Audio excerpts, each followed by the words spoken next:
आशुष sir, खबरें ये आ रही है कि भाई अब दिल्ली में कंप्लीट रेस्ट्रिक्शन हटाने की तैयारी में, क्या असर देखते हैं सर इसका? देखिए, कंप्लीट रिस्ट्रिक्शन हटने से कोई रियल एस्टेट पे तो कोई ऐसा फर्क नहीं पड़ेगा।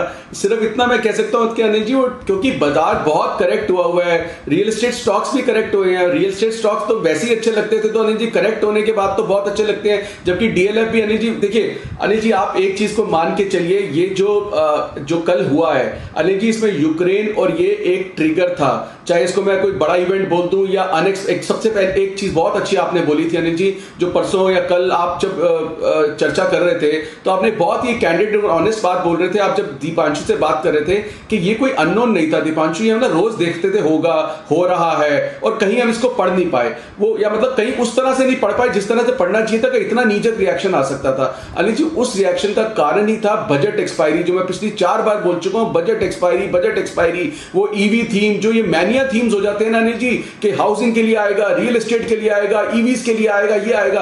अनिल जी, मैं आपको एक चीज और 2 मिनट लूंगा आपका, ये बहुत इंपॉर्टेंट डेटा आपसे शेयर कर रहा हूं। अनिल जी, 5 साल का जो लॉन्ग शॉर्ट का एवरेज डेटा है ना, मतलब every 3.5 future long to 1 future short चलता है, 5 साल की एवरेज।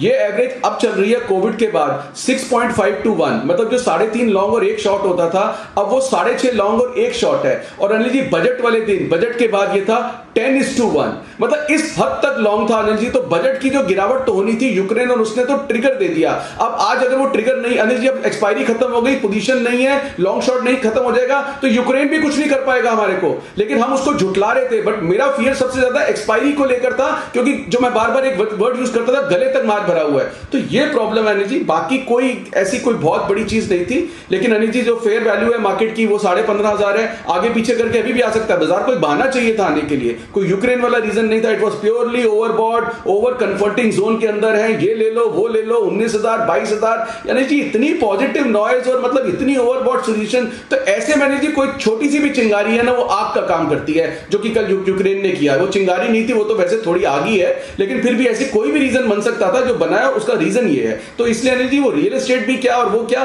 जब चलेंगे तो ये देखना, आईटी, रियल एस्टेट, ये सारे के सारे वापस घूमने लग जाएंगे। बट यस, कुछ चीजें हैं जो आउट परफॉर्म कर सकती हैं, but real estate, DLF and particularly Delhi real estate has nothing to do with the lockdown.